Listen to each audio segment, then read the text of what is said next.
पुराणानाम् आलयं करुणालयं नमामि भगवत्पादं शङ्करं लोकशङ्करं शङ्करं शङ्कराचार्यं केशवं बादरायणं भगवन्तो पुनः पुनः श्रीमच्छङ्करभगवत्पूजा वन्देदं नश्चिदानन्दं यतिवर्यं हामितं वेदवेदान्तसारज्ञं सद्गुरुं प्रणतोऽस्म्यहं सदाहं सम्प्रदायज्ञं संयमीन्द्रं सदाश्रयं सद्गुरुं दच्चिदानन्दं समाश्रये श्री श्री दच्चिदानन्देन्द्र सरस्वती महासद्गुरुभ्यो नमः अधीः भगवो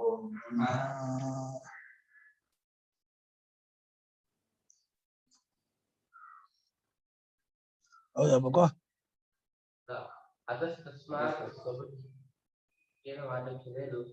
ಒಂಬತ್ತಾರಲ್ಲ ಅತಸ್ತಸ್ಮಾದೇಶ ಮಜ್ಜ ಅದು ಸ್ವಪಿತೀರ್ಮಾಚಕ್ಯತೆ ಮನಸ್ಸಿ ಪ್ರವಿಷ್ಟಂ ಮನ ಆದಿ ಸಂಸರ್ಗಕೃತಂ ಜೀವರೂಪಂ ಪರಿತ್ಯಜ್ಯಾತ್ ಮನಸ್ಸಿನಲ್ಲಿ ಹೊಕ್ಕಿರುವ ಅಂದೇನೋ ಮನಸ್ಸನ್ನ ನಾನು ಕೊಟ್ಟಿರೋದೇ ಮನಸ್ಸಲ್ಲಿ ಹೊಕ್ಕೋದು ಅಂದ್ರೆ ಮನಸ್ಸು ರೂಮ್ ಹೊಕ್ಕೋ ಹಾಗೆ ಮನಸ್ಸು ಹಾಗೆ ಹೊಕ್ಕಲ್ಲ ಮನಸ್ಸಿಗೆ ಹೊಕ್ಕೋದು ಅಂದ್ರೆ ಯೋಚನೆ ಮಾಡುವುದೇ ಮುಂತಾದ ವ್ಯಾಪಾರವಲ್ಲ ನನ್ನ ವ್ಯಾಪಾರ ಅನ್ಕೊಳ್ಳೋದೆ ತಾನು ಮನಸ್ಸಿಗೆ ಹೊಕ್ಕೋದು ತಾನೇ ಮನಸ್ಸು ಆಗ್ತಾನೆ. ಹೀಗಾಗಿ ರೂಮು ಬೇರೆ ಇರುವ ಹಾಗೆ ಮನಸ್ಸು ಒಂದು ಬೇರೆ ಇರಲ್ಲ.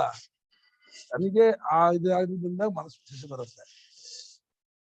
ಅದು ಮನಸ್ಸೇ ಮುಂತಾದ ಸಂಸರ್ಗದಿಂದ ಅಲ್ಲಿ ಯೋಚನೆ ಮಾಡೋದೇ ಮುಂತಾದ ಸಂಬಂಧದಿಂದ ಜೀವರೂಪ ಉಂಟಾಗಿತ್ತಲ್ಲ ಅದನ್ನು ಕೈ ಬಿಟ್ಟು ಸ್ವಂ ಸದ್ರೂಪಂ ತನ್ನದಾಗಿರುವ ಸದ್ರೂಪ ನೋಡು. ಸ್ವಂ ಸದ್ರೂಪ ಅಂದ್ರೆ ಇವನ ನಿಜರೂಪ ಸದ್ರೂಪವೇ. ಇವನು ಯಾವಾಗಲೂ ಸನ್ಮಾಡ್ತಾನೆ. ಇವನು ನಾಮರೂಪದಿಂದ ಕೂಡ್ಕೊಂಡಿರೋದು ಅವಿದ್ಯೆಯಿಂದ.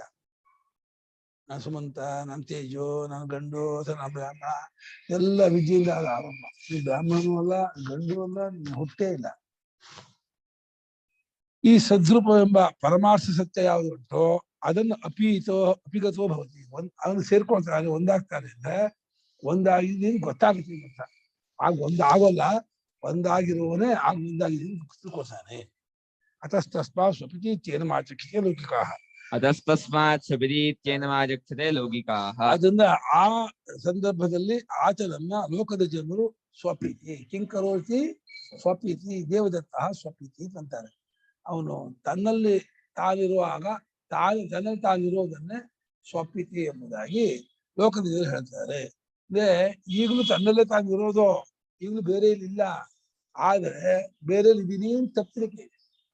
ನಾನು ಜೀವರೂಪದವನಾಗಿದ್ದೀನಿ, ಪರಮಾರ್ಥವಾಗಿದ್ದೀನಿ, ಸಂಸಾರಿ ಆಗಿದ್ದೀನಿ, ನಾನು ಹುಟ್ಟಿದ್ದೀನಿ, ನಾನು ಒಂದು ವಿಶೇಷ ರೂಪದ ಇದ್ದೀನಿ ಅಂತ ಮಾಡ್ಕೊಂಡಿದ್ದ ಇದೆ ಆತ್ಮನ ಬಗ್ಗೆ ತಪ್ಪಲಿಕ್ಕೆ. ಈಗ ಯಾವಾಗಲೂ ಇವನು ಸದ್ರೂಪನೇ, ಚಿದ್ರೂಪನೇ, ಆನಂದ ರೂಪನೇ ಹೊರತು ಇವನಿಗೆ ಯಾವಾಗಲೂ ವಿಶೇಷ ರೂಪ ಇಲ್ಲ. ಸ್ವಂ ಆತ್ಮಾನಂ ಹಿ ಯಸ್ಮಾತ್ ಅಪೀತೋ ಭವತಿ.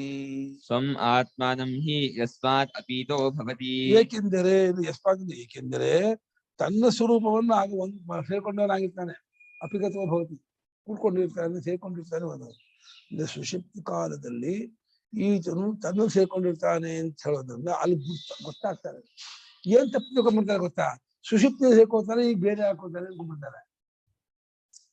ಯಾವುದೋ ಒಂದು ಇವಾಗ ಸ್ಫಟಿಕ ಆ ಕೆಂಪು ಹೂ ತೆಗೆದುಕೊಳ್ಳಿ ತನ್ನ ರೂಪ ಪಡ್ಕೊಳುತ್ತೆ ಅಂದ್ರೆ ಯಾವಾಗ ಬೇರೆ ರೂಪ ಆಗಿತ್ತು? ಪಕ್ಕದಲ್ಲಿ ಕೆಂಪು ಗುಲಾಬಿ ಇಟ್ಟಾದಾಗ ಸ್ಫಟಿಕ ಕೆಂಪಾದಂತೆ ತೋರುತ್ತಿದ್ದು ಆ ಹೂ ತೆಗೆದುಕೊಳ್ಳಿ ತನ್ನ ರೂಪ ಪಡ್ಕೊಳ್ತು ಅಂತ. ಯಾವುದೋ ಸ್ಫಟಿಕ ತನ್ನ ರೂಪ ಪಡ್ಕೊಳ್ತು ಏನರ್ಥ?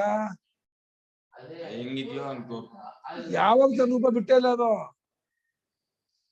ಹೂ ಬಿಟ್ಟಾಗ್ಲೂ ಕೆಂಪಾಗಿ ತೋರುವಾಗ್ಲೂ ಅದು ಸ್ಫಟಿಕ ಸ್ವಚ್ಛವೇ. ಹಾಗೆ ಈ ಜೀವನು ಯಾವಾಗಲೂ ಅಸಂಸಾರಿಯ. ಈ ಎಚ್ಚರದಲ್ಲೂ ಇವನು ಸಂಸಾರಿಯಾಗಿಲ್ಲ, ಹುಟ್ಟಿಲ್ಲ, ಇದಾಗಿಲ್ಲ. ಆದರೆ ಅವಿವೇಕದಿಂದ ವಿವೇಚಾರ ನಾನು ಇಂಥವನು ಮಾಡಬಹುದು. ಉಪಾಧಿ ಉಪರಕ್ತ ಸ್ವಭಾವ, ಉಪರಕ್ತ ಅಂಟ್ಕೊಳ್ಳೋದು.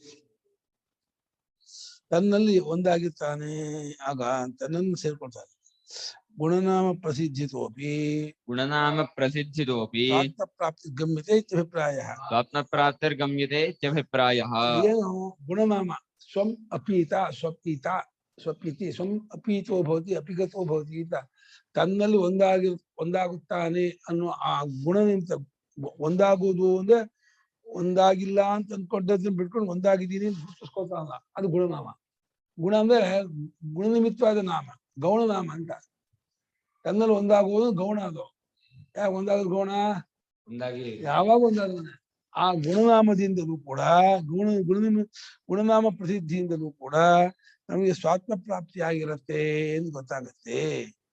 ಸ್ವರೂಪವನ್ನು ಪಡ್ಕೊಳ್ತಾನೆ ಎಂದು ತೀರ್ಮಾನ ಆಗುತ್ತೆ. ಸುಷುಪ್ತಿಯಲ್ಲಿ ತನ್ನ ಇಷ್ಟು ಮಟ್ಟಿಗೆ ಸುಷುಪ್ತಿ ಕಾಲದಲ್ಲಿ ತನ್ನಲ್ಲಿ ಒಂದಾದವನಾಗಿರ್ತಾನೆ ಅಂತ ಹೇಳ್ತಿದ್ರು ಕೂಡ ಅಲ್ಲಿ ಅವಿದ್ಯೆ ಇರುತ್ತೆ, ಅಲ್ಲಿ ಅಜ್ಞಾನ ಇರುತ್ತೆ ಅಂತ ಅರ್ಥ ಮಾಡ್ತಾರಲ್ಲ.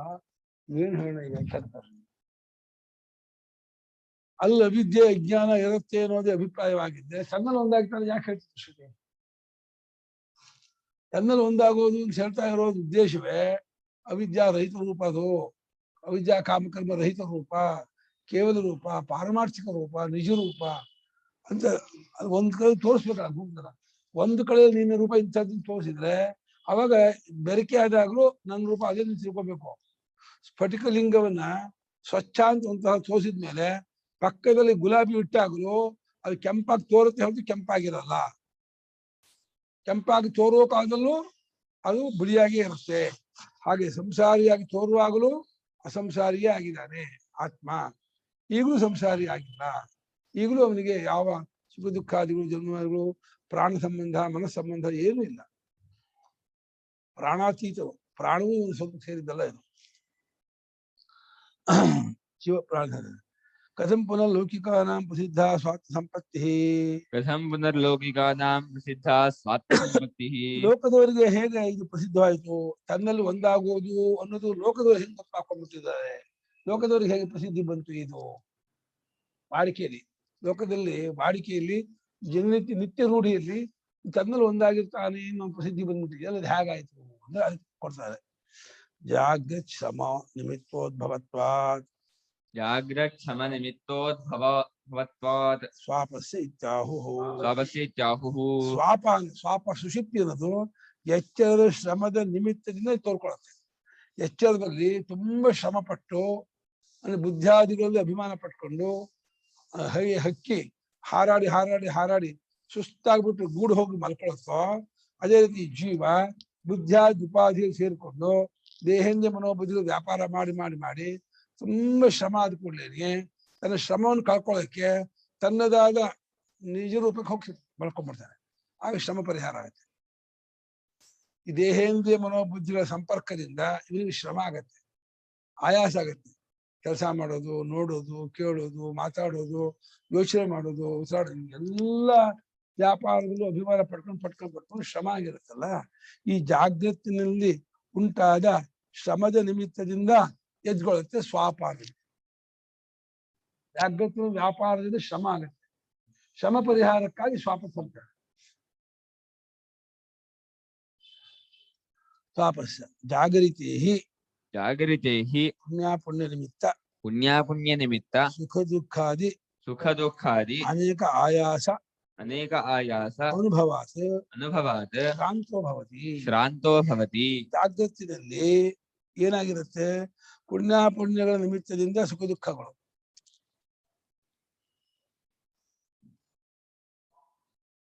ಸುಖವನ್ನು ಅನುಭವಿಸೋದ್ರೂ ಆಯಾಸ ಆಗುತ್ತೆ, ದುಃಖವನ್ನು ಅನುಭವಿಸಿದ್ರು ಆಯಾಸ ಆಗುತ್ತೆ. ದುಃಖದಲ್ಲಿ ಮಾತ್ರ ಆಯಾಸ ಅನ್ಕೋಬೇಡಿ. ತುಂಬಾ ಹೊತ್ತು ನಕ್ಕಿದ್ರು ಸುಸ್ತಾಗತ್ತೆ, ತುಂಬಾ ಹೊತ್ತು ಸಂತೋಷ ಪಟ್ಟರು ಕೂಡ, ಖುಷಿ ಪಟ್ಟು ನಗ್ತಾ ಇದ್ರು ಕೂಡ ಆಯಾಸ ಆಗ್ಬಿಡುತ್ತೆ. ಏನೇ ಒಳ್ಳೆ ಪದಾರ್ಥ ತಿಂದ್ರು, ಟಿವಿ ನೋಡಿದ್ರು, ಸಂಗೀತ ಕೇಳಿದ್ರು ಸ್ವಲ್ಪ ಆದ್ಮೇಲೆ ಮನಸ್ಸು ಶಾಂತ ಮಾಡ್ಬಿಡುತ್ತೆ. ಅದು ಸುಖವಾಗೋದು ಪುಣ್ಯದ ಫಲ, ದುಃಖವಾಗೋದು ಪಾಪದ ಫಲ. ಅದು ಎರಡನ್ನು ಅನುಭವಿಸೋದ್ರೂ ಶ್ರಮ ಆಗುತ್ತೆ ಜೀವನಿಗೆ. ಪುಣ್ಯಗಳ ನಿಮಿತ್ತದಿಂದ ಸುಖ ದುಃಖಾದಿಗಳು ಅದನ್ನು ಅನುಭವಿಸೋದು ಅನ್ನೋದು ಅನೇಕ ಆಯಾಸ. ಆ ಆಯಾಸದ ಅನುಭವದಿಂದ ಶ್ರಾಂತನಾಗ್ತಾರೆ. ಶ್ರಾಂತ ಅಂದ್ರೆ ಟಯರ್ಡ್ ಆಗ್ತಾನೆ, ಟಯರ್ಡ್ ಆಗ್ಬಿಡ್ತಾನೆ. ಥಕ್ ಹೋಗಯ್ಯ ಅಂತ ಥಕ್ಕಾಗುತ್ತೆ, ಟಯರ್ಡ್ ಆಗ್ಬಿಡ್ತಾನೆ. ಟಯರ್ಡ್ ಆಗಿ ಸುಸ್ತು ಆಗಲ್ಲ, ನಾನು ಮಲ್ಕೋತೀನಿ ಶಪ್ಪ ಹೊರ್ಕೊಂಡ್ಬಿಡ್ತಾನೆ. ನಿದ್ದೆ ಮಲ್ಕೊಂಡ್ರೆ ತನ್ನ ಎಲ್ಲಾ ಭಾರವನ್ನು, ದೇಹದ ಭಾರವನ್ನು ಭೂಮಿ ಬಿಟ್ಬಿಡ್ತಾನೆ. ಕೂತ್ಕೊಂಡಾಗ ನಿಂತ್ಕೊಂಡಾಗ ತಾನೇ ಹೊತ್ಕೊಂಡಿರ್ತಾನೆ ದೇಹವನ್ನ. ಮಲ್ಕೊಂಡ್ಬಿಟ್ಟ ಅಂದ್ರೆ ಪೂರ್ತಿ ಭಾರವನ್ನ ದೇಹದ ಭಾರವನ್ನು ಭೂಮಿ ಬಿಟ್ಬಿಡ್ತಾನೆ. ಅವಾಗ ತಾನು ಹಗರಾಗುತ್ತೆ. ಯಾರಾದ್ರೂ ಹೊತ್ಕೊಬೇಕು ಭಾರನ. ಭೂಮಿ ಹೊತ್ಕೊಂಡ್ಬಿಟ್ರೆ ನಾನು ಫ್ರೀ ಆಗ್ತೀನಿ. ನಾನು ಹೊತ್ಕೊಂಡಿದ್ರೆ, ದೇಹ ಧಾರಣೆ ಮಾಡ್ಕೊಂಡಿದ್ರೆ ಆಯಾಸ ಆಗ್ತಾ ಇರುತ್ತೆ. ಎಷ್ಟೊತ್ತು ಹೊತ್ಕೊತೀಯ? ರಾತ್ರಿ 10 ಗಂಟೆವರೆಗೂ ಹೊತ್ಕೊತೀಯ. 10:30 ಆಯ್ತು, 11 ಆಯ್ತು, ಆಗಲ್ಲಪ್ಪ ಮಲ್ಕೊಳ್ತೀವಿ, ಸುಸ್ತು ಆಯ್ತು ಮಲ್ಕೊಳ್ತೀವಿ. ನಿದ್ದೆ ಯಾಕೆ ವಿಶ್ರಾಂತಿ ಆಗುತ್ತೆ ಅಂದ್ರೆ ಅಭಿಮಾನ ಬಿಟ್ಬಿಟ್ಟಿದ್ದಾನೆ. ದೇಹದ ಭಾರ ಎಲ್ಲ ಪೂರ್ತಿ ಭೂಮಿ ಬಿಟ್ಬಿಟ್ಟಿದ್ದಾನೆ.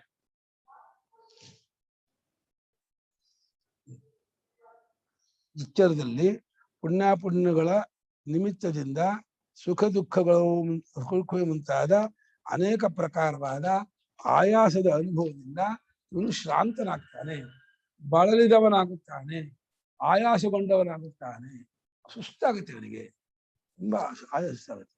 ಅವಾಗ ತತಶ್ಚ ಆಯಸ್ಥಾನಾಂಕರಣಾನಾಂ ಅನೇಕ ವ್ಯಾಪಾರ ನಿಮಿತ್ತ ಗ್ಲಾನಾನಾಂ ಸವ್ಯಾಪಾರೇಭ್ಯಃ ಉಪರಮೋ ಭವತಿ. ಯಾವಾಗ ಮಲ್ಕೊಂಡ್ಬಿಟ್ಟ ಅವಾಗ ಆಯಾಸಗೊಂಡಂತಹ ಇಂದ್ರಿಯಗಳಿಗೆ, ಆಯಾಸ ಅಂದ್ರೆ ನೋಡಿ ಆಯಾಸ, ಕೇಳಿ ಮಾತಾಡಿ ನಡೆದು ಮಾಡಿ ಈ ಎಲ್ಲಾ ಇಂದ್ರಿಯಕ್ಕೂ ಆಯಾ ಕೆಲಸ ವ್ಯಾಪಾರ ಮಾಡಿ ಆಯಾಸ ಆಗುತ್ತಲ್ಲ, ಅದು ಅನೇಕ ವ್ಯಾಪಾರ ನಿಮಿತ್ತದಿಂದಾದ ಗ್ಲಾನ ಅಂದ್ರೆ ಗ್ಲೈಮ್ಲಿ ಹರ್ಷಕ್ಕೆ ಸುಸ್ತಾಗೋದು, ಬಳಲಿದ್ದಾದಾಗ ಅವಾಗ ನಿದ್ದೆ ಮಾಡೋದು ಏನಾಗ್ತದೆ? ಸ್ವವ್ಯಾಪಾರೇಭ್ಯ ತಮ್ಮ ವ್ಯಾಪಾರದಿಂದ ಬಿಟ್ಬಿಟ್ಟಿದ್ದಾನೆ. ಏನು ಎತ್ತಕ್ ಹೋಗಲ್ಲ, ಏನು ನೋಡಕ್ ಹೋಗಲ್ಲ, ಕೇಳಕ್ ಹೋಗಲ್ಲ, ಯೋಚನೆ ಮಾಡಲ್ಲ, ಇನ್ನು ಹೇಳಿದ ಉಸಿರಾಟವನ್ನು ಆಡಲ್ಲ. ಹೌದು, ನಿದ್ದೆಯಲ್ಲಿದ್ದಾಗ ಉಸಿರಾಟವನ್ನು ಆಡ್ತಾ ಇಲ್ಲ. ಇನ್ನೊಬ್ರು ಹೇಳ್ಬೇಕಷ್ಟೇ, ಬೇರೆ ನೋಡಿ ಉಸಿರಾಡ್ತಾ ಇದ್ದೇನೆ ಬೇಕೇ ಹೊರತು ನಾವನ್ನ ಮಲ್ಕೊಂಡವರಿಗೆ ನಾನು ಉಸಿರಾಡ್ತಾ ಇದ್ದೀನಿ ಅಭಿಮಾನವೂ ಇರಲ್ಲ, ಅದು ಗೊತ್ತಿರಲ್ಲ. ಪ್ರಾಣ ಸಂಬಂಧವೂ ಇರಲ್ಲ, ಪ್ರಾಣಾತೀತನಾಗ್ತಾನೆ. ಹೀಗೆ ಜೀವ ಪ್ರಾಣಧಾರಣೆಯಿಂದ, ಪ್ರಾಣಾಭಿಮಾನದಿಂದ ಜೀವ ಅಂತ ಪ್ರಾಣಧಾರಣೆ ಪ್ರಾಣಾಭಿಮಾನ ಬಿಟ್ಕೊಂಡ ಜೀವ ಅಲ್ಲ, ಅವನು ಪರಮಾತ್ಮ ಬಿಡ್ತಾನೆ. ಪ್ರಾಣ ಅನ್ನೋದು ಎಲ್ಲಾ ಕರ್ಮೇಂದ್ರಿಯಕ್ಕೂ ಮೂಲ ರೂಪ, ಮನಸ್ಸು ಅನ್ನೋದು ಎಲ್ಲ ಜ್ಞಾನೇಂದ್ರಿಯಕ್ಕೂ ಮೂಲ ರೂಪ. ಜ್ಞಾನಶಕ್ತಿ, ಕ್ರಿಯಾಶಕ್ತಿ, ಈ ಎರಡೂ ಜೀವನಿಗೆ ಊರ್ಗೋಲು. ಜ್ಞಾನಶಕ್ತಿಯಿಂದ ನೋಡೋದು, ಕೇಳೋದು, ಯೋಚನೆ ಎಲ್ಲ ಮಾಡ್ತಿರ್ತಾನೆ. ಕ್ರಿಯಾಶಕ್ತಿಯಿಂದ ಮತ್ತೆ ಕೊಡೋದು, ತಗೊಳ್ಳೋದು, ಉಸಿರಾಟ ಆಡೋದು, ಓಡಾಡೋದು, ವ್ಯಾಪಾರವನ್ನ ಮಾಡ್ತಾರೆ. ಕರ್ಮೇಂದ್ರಿಯಕ್ಕೆ ಒಂದು ಮೂಲ ಸೋರ್ಸು, ಜ್ಞಾನೇಂದ್ರಿಯಕ್ಕೂ ಒಂದು ಮೂಲ ಸೋರ್ಸ್ ಅದು ಪ್ರಾಣ ಮನಸ್ಸು. ಅದೆರಡೇ ಅವನಿಗೆ ಉಪಾಧಿ, ಅದೇ ಮೈನು. ಅದು ಸೇರ್ಕೊಂಡಾಗಲೇ ಅವನಿಗೆ ಆ ಆತ್ಮಿಗೆ ಜೀವ ಅಂತ ಹೆಸರು. ಸುಷುಪ್ತಿ ಕಾಲದಲ್ಲಿ ಈ ಎರಡು ಅಭಿಮಾನವನ್ನು ಬಿಟ್ಕೊಂಡ್ಬಿಡ್ತಾನೆ. ತಾನಾದ ಕೇವಲ ರೂಪದಿಂದ, ಕೇವಲ ಅಂದ್ರೆ ಬರೀ ಸನ್ಮಾತ್ರ ರೂಪದಿಂದ ಇದ್ದವನಾಗಿ ಅವನು ಪೂರ್ತಿ ಆಯಾಸವನ್ನ ಪರಿಹಾರ ಮಾಡ್ಕೊಳ್ತಾನೆ. ಮಸ್ತ್ ಆಯಾಸ ಪರಿಹಾರ ಮಾಡುತ್ತೆ. ಪ್ರಾಣ ನಾವು ಪ್ರಾಣದ್ದು ಇದು ನಾವು ಎಚ್ಚರಿಕೆಯಲ್ಲೂ ಒಂಥರ ಉಸಿರಾಡ್ತಾ ಇದ್ದೀನಿ ಅಂತ ಅದ್ರದ್ದು ಗಮನ ಇರಲ್ಲ ಅಲ್ವಾ? ಅಲ್ಲ, ಅಭಿಮಾನ ಅವನಿಗೆ, ಪ್ರಾಣಾಭಿಮಾನ ಜಾಗೃತರು ಕಷ್ಟ ಹೋಗೋದು. ಆ ಗಮನ ಇಲ್ಲದೆ ಹೋದ್ರೆ ಅವನಿಗೆ ಉಸಿರಾಟ ಕಷ್ಟ ಆಗ್ತದೆ, ತಕ್ಷಣ ಅಲರ್ಟ್ ಆಗ್ತಾರೆ. ಅಯ್ಯೋ ಯಾಕೋ ಉಸಿರಾಡಕ್ ಆಗ್ತಾ ಇಲ್ಲ, ಕಷ್ಟ ಆಗ್ತಾ ಇದೆ, ಒದ್ದಾಡ್ತಾನೆ. ನಿದ್ದೆಯಲ್ಲೂ ಅಷ್ಟೇ ಎದ್ದು ಬಿಡ್ತೀವಿ ಸಡನ್ ಆಗಿ. ನಿದ್ದೆಯಲ್ಲಿ ಸಂಬಂಧವೇ ಇರಲ್ಲ. ನಿಜ, ನಿದ್ದೆಯಲ್ಲೂ ಉಸಿರಾಡ ಕಷ್ಟ ಆದ್ರೆ ಎಚ್ಚರ ಆಗ್ಬಿಡುತ್ತೆ ಅವನಿಗೆ. ಅಭಿಮಾನ ಇರೋದ್ರಿಂದ ಸೂಕ್ಷ್ಮವಾದ ಅಭಿಮಾನ ಎಚ್ಚರ ಆಗುತ್ತೆ.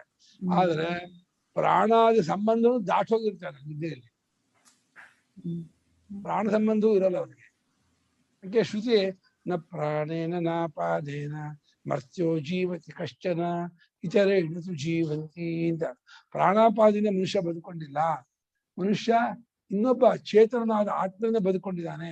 ಅವನೇ ಅವನ ಮೂಲ, ಅವನೇ ಬದುಕು, ಅದೇ ಸ್ವರೂಪ. ಅದನ್ನ ಬದುಕೊಂಡಿದ್ದಾನೆ ಹೊರತು ಪ್ರಾಣಾಪಾದದಿಂದ ಬದುಕೊಂಡಿಲ್ಲ. ದೇಹ ಬದುಕೊಂಡ್ರು ಪ್ರಾಣಾಪಾದದಿಂದ, ಆತ್ಮ ಬದುಕೊಂಡ್ರು ಪ್ರಾಣಾಪಾದದಿಂದ ಅಲ್ಲ. ದೇಹಕ್ಕೆ ಬೇಕು ಪ್ರಾಣಾಪಾನ, ಆತ್ಮನಿಗೆ ಬೇಕಿಲ್ಲ ಪ್ರಾಣಾಪಾನ. ಆತ್ಮಂಗ್ ಬೇಕಾಗಿಲ್ಲ, ಆದ್ರೆ ಆತ್ಮ ನಮ್ ಬಾಡಿಯಲ್ಲಿ ಮ್ಯಾನಿಫೆಸ್ಟ್ ಆಗ್ಬೇಕು ಅಂದ್ರೆ ಇದು ಯಾಕಾಗ್ಬೇಕು? ಯಾಕೆ ಮ್ಯಾನುಫ್ಯಾಕ್ಚರ್ ಆಗ್ಬೇಕು? ದೇಹದಲ್ಲಿ ಭ್ರಾಂತಿ. ಯಾವಾಗೂ ದೇಹ ಸಂಬಂಧವೇ ಇಲ್ಲ, ಯಾಕೆ ಮ್ಯಾನುಫ್ಯಾಕ್ಚರ್ ಆಗ್ಬೇಕು? ದೇಹ ದೇಹಾಭಿಮಾನವೇ ಅವಿದ್ಯೆ, ಅಜ್ಞಾನ, ಮಿಸ್ಕನ್ಸೆಪ್ಷನ್. ಅವನಿಗೆ ವಿವೇಕ ಇಲ್ಲ. ಅಯ್ಯೋ ನಾ ದೇಹ ಇದೆ ಅಂದ್ರೆ ನಾನು ಇಲ್ಲ ಆಗ್ಬಿಡ್ತೀನಿ ಅಂತ ಅನ್ಕೊಂಡ್ಬಿಡ್ತಾನೆ. ದೇಹ ಇಲ್ಲ ಅಂದ್ರೆ ನಾನು ಇಲ್ಲ ಆಗ್ಬಿಡ್ತೀನಿ, ನಾನು ಸತ್ತು ಹೋಗ್ಬಿಟ್ಟೆ ಅಂದ್ರೆ ನಾನು ಇಲ್ಲ ಆಗ್ಬಿಡ್ತೀನಿ, ಅದಕ್ಕೆ ಭಯ ಅವನಿಗೆ. ಭಯ ಅಂತಾನು ಅಲ್ಲ ಅನ್ಸುತ್ತೆ ಗುರುಗಳೇ. ಒಂಥರ ಮನ್ಸು ಇಲ್ಲ ಅಂದ್ರೆ there is no comprehension of anything. ಒಂಥರ ಮನುಷ್ಯ ಆಗಿರೋ ಇದೇ ಬೆಸ್ಟ್ ಅಂತ ಅಲ್ವಾ? ಏನು ಗೊತ್ತೇ ಆಗಲ್ಲ. ಅಲ್ಲಿ ಮರಣದ ಕಲ್ಪನೆ ಭಯ ಆಗತ್ತೆ ಮನುಷ್ಯನಿಗೆ. ತುಂಬಾ ಜನಕ್ಕೆ ಸಾಯ್ತಿದ್ರೆ ಭಯ ಇರುತ್ತೆ. ಮರಣದ ಭಯ ಯಾಕೆ ಅಂದ್ರೆ ಮರಣ ಆದ್ರೆ ನಾನು ಇಲ್ಲ ಆಗ್ಬಿಡ್ತೀನಿ, ಈಗ ಯಾರಿಗೂ ತೋರೋದೇ ಇಲ್ಲ, ಕಾಣೋದೇ ಇಲ್ಲ, ಎಲ್ಲೋ ಆಗ್ಬಿಡ್ತೀನಿ, ಅದು ಮನುಷ್ಯ ಭಯ. ಗೋಪಾಲ ಗುರುಗಳೇ, ಹುಬ್ಳಿಯಲ್ಲಿ ಒಬ್ಬರಿಗೆ ನಮ್ಮ ಗಾಯತ್ರಿ ತಪೋ ಭಕ್ತರಿಗೆ ಒಬ್ರು ಹೆಂಗಸರಿಗೆ, ಅವರಿಗೆ ಈಗ ಒಂದ್ 3 ತಿಂಗಳಿಂದ ಡಾಕ್ಟರ್ ಹೇಳ್ಬಿಟ್ಟಾರೆ, ನಿಮ್ ಬ್ಲಡ್ ಕ್ಯಾನ್ಸರ್ ಟ್ರೀಟ್ಮೆಂಟ್ ಎಲ್ಲ ಆಗೋಯ್ತು, ಏನಿಲ್ಲ, ಇನ್ನ ನೀವು ಸಾಯ್ತೀರಾ ಅಂತ ಹೇಳ್ಬಿಟ್ಟಾರೆ. ಅವ್ರಿಗೆ ದಿನ ಇದೆ, ನೀವ್ ಹೇಳ್ದಂಗೆ ದಿನ ಇದೆ, ಬರೋರು ಹೋಗೋರು ನೋಡೋರು, ಇನ್ನ ನಾನು ಸಾಯ್ತೀನಿ ಅಂತ ಅವ್ರಿಗೆಲ್ಲ ಮನೆಯವ್ರಿಗೆಲ್ಲ ಗೊತ್ತಾಗ್ಬಿಟ್ಟಿದೆ. ಅಯ್ಯೋ, ಕ್ಯಾನ್ಸರ್ ಬಂದ್ಬಿಟ್ರೆ ಕಷ್ಟ. ಆಮೇಲೆ ಇನ್ನೊಂದೇನು ಗೊತ್ತಾ, ದೊಡ್ಡ ಅಪಾಯ. ಈ ಕ್ಯಾನ್ಸರ್ ಟ್ರೀಟ್ಮೆಂಟ್ ಕೊಡ್ತಾರಲ್ಲ, ಆ ಟ್ರೀಟ್ಮೆಂಟ್ ಅದು ಬರೀ ತೆಗೆದ್ಬಿಟ್ರೆ ಪರವಾಗಿಲ್ಲ, ತೆಗೆದ್ಬಿಟ್ರೆ ಆಮೇಲೆ ಕಿಮೋಥೆರಪಿ ಕೊಟ್ಟು ಆಮೇಲೆ ರೇಡಿಯೋಥೆರಪಿ ಕೊಡ್ತಾರೆ. ಆ ರೇಡಿಯೋಥೆರಪಿ ನರಕ ಮಾಡೋದು. ನಮ್ಮಲ್ಲಿ ಕೃಷ್ಣ ಅಂತ ಒಬ್ಬರಿಗೆ ರೇಡಿಯೋಥೆರಪಿ ಕೊಟ್ಟಿದ್ರು, ರಾತ್ರಿ ಅಳ್ತಿದ್ರು, ಕಿಚ್ಕೊತಿದ್ರು, ಅಯ್ಯೋ ನಂಗೆ ಆಗಲ್ಲ ಅಂತ. ಅದು ಸುಟ್ಟು ಬಿಡ್ತಾರಲ್ಲ, ಆ ಸೆಲ್ಸ್ ಎಲ್ಲ ಸುಡುವಾಗ ಒಳ್ಳೆ ಸೆಲ್ಸ್ ಎಲ್ಲ ಸುಟ್ಟು ಬಿಡ್ತಾರೆ, ಕೆಂಡ ಇಟ್ಟಿಂದ ಬಿಡ್ತಾರೆ, ಹೊಟ್ಟೆ ಒಳಗೆ ಬೆಂಕಿ ಇಟ್ಟಿಂದ ಬಿಡುತ್ತೆ. ಬಂತು, ಏನು ಮಾಡ್ಬಿಡಿ ನನಗೆ, ನಾನು ಆರಾಮ ಹೋಗ್ತೀನಿ, ಏನು ತೊಂದರೆ ಇಲ್ಲ, ಯಾರಾದ್ರೂ ಸಾಯ್ಲೇಬೇಕು, ಏನು 3 ತಿಂಗಳು ಮುಂಚೆ ಸಾಯ್ತೀನಿ ಅಷ್ಟೇ ತಾನೆ, ಏನು ಮಾಡ್ಬೇಡಿ ಅಂತ ಬೆಸ್ಟ್. ಅದು ಆ ಧೈರ್ಯ ತಗೋಬೇಕು. ಆದ್ರೆ ಮಕ್ಳು ಬಿಡಲ್ಲ, ಮಕ್ಕಳು ಅಯ್ಯೋ ಮಾಡ್ಕೊ ಅಂತ ಹೇಳ್ಬಿಟ್ಟು ಅದು ಹಿಂಸೆ ಕೊಟ್ಟು ಗೋಳು ಹೊಯ್ಕೊಂಡು ದುಡ್ಡು ಖರ್ಚು, ಆ ಆಯಾಸ, ಓಡಾಟ, ಟೆನ್ಷನ್ನು, ಆ ಅನುಭವಿಸೋದಿದೆಯಲ್ಲ, ಯಪ್ಪಾ ಪ್ರತ್ಯಕ್ಷ ನರಕ. ಏನೋ ಅದು ಎಲ್ಲ ಮಾಡ್ಕೊಂಡ್ರೆ ಸರಿ ಹೋಗ್ತೀವಿ, ಮತ್ತೆ ಇನ್ನ ಲೈಫ್ ಚೆನ್ನಾಗಿರುತ್ತೆ ಅಂತ ಆಸೆ. ಡಾಕ್ಟರ್ ಹೇಳ್ತಾರೆ ಸರಿ ಆಗೋಲ್ಲ, 2.5 ಲಕ್ಷ ಒಂದು ಇಂಜೆಕ್ಷನ್ ಕೊಡ್ತೀವಿ, ಆದ್ರೂ ಗ್ಯಾರಂಟಿ ಇಲ್ಲ ಅಂತ ಹೇಳ್ತಾ ಇದ್ದಾರೆ. ಹೌದು, ಹಂಗೆ ಮಾಡೋದು. ಇಂಜೆಕ್ಷನ್ ಕೊಡ್ತೀನಿ ಅಂತಾರೆ, ತೆಗಿತೀನಿ ಅಂತಾರೆ, ಕಿಮೋಥೆರಪಿ ಕೊಡ್. ಅವರು ಆಸ್ಪತ್ರೆ ಕಟ್ಟರು ಲಕ್ಷಾಂತರ ರೂಪಾಯಿ ಇನ್ವೆಸ್ಟ್ ಮಾಡಿ ಆ ಎಕ್ವಿಪ್ಮೆಂಟ್ ಎಲ್ಲ ತಂದಿರೋದು, ಲೋನ್ ಮಾಡಿ ತಂದಿರ್ತಾರೆ, ಕೊಟ್ಟಂತ ಇನ್ವೆಸ್ಟ್ ಮಾಡಿರ್ತಾರೆ. ಅದು ಎಲ್ಲಿಂದ ತೀರಿಸ್ಬೇಕು ಅವರು? ಅದು ನೀವೇ ಕೊಟ್ಟು ತೀರಿಸ್ಬೇಕೆ ಹೊರತು, ಅವ್ರು ಪಾಪ ಅದು ಓದೋ ಖರ್ಚು ಮಾಡಿರ್ತಾರೆ, ಆ ಕ್ಲಿನಿಕ್ ಇಟ್ಟಿರ್ತಾರೆ, ಆ ಮಿಷನ್ ತಂದಿರ್ತಾರೆ, ಅವ್ರು ಸರ್ವಿಸ್ ಚಾರ್ಜ್, ಅದೆಲ್ಲ ದುಡ್ಡು ಎಲ್ಲಿಂದ ಬರ್ಬೇಕಾ? ಡಾಕ್ಟರ್ಸ್ಗೆ ಹೇಳ್ತಾರೆ ಅಂತೆ ಗುರುಗಳೇ, ನೀನು ದಿನಕ್ಕೆ 1 ಲಕ್ಷ ಇದು ಟೆಸ್ಟ್ ಬರ್ದು ಕೊಡ್ಬೇಕು, ನಮ್ಗೆ ಬಿಸ್ನೆಸ್ ಆಗ್ಲೇ. ಹೌದು, ಬಟ್ ಕೊಡ್ಲೇಬೇಕು ಅಂತ. ಯಾಕೆ ವೈದ್ಯರಾಜ ನಮಸ್ತೆಸ್ತು ಯಮರಾಜ ಸಹೋದರ ಯಮಸ್ತು ಹರತೆ ಪ್ರಾಣಾನ್ ವೈದ್ಯೋ ಪ್ರಾಣಾನ್ ಧನಾನಿಚ. ವೈದ್ಯೋ ಪ್ರಾಣಾನ್ ಧನ, ಪ್ರಾಣ ತಗೊಂಡೋಗ್ತಾನೆ, ದುಡ್ಡು ತಗೊಂಡೋಗ್ತಾನೆ. ಯಮ ಮಾತ್ರ ಪ್ರಾಣ ಮಾತ್ರ ತಗೊಂಡೋಗ್ತಾನೆ, ದುಡ್ಡು ಬೇಡ ಅಂತಾನೆ. ಯಮಸ್ತು ಹರತೆ ಪ್ರಾಣಾನ್, ಹರತೆ ಪ್ರಾಣ. ವೈದ್ಯರಾಜ ನಮಸ್ತೆಸ್ತು ದೈತ್ಯರಾಜ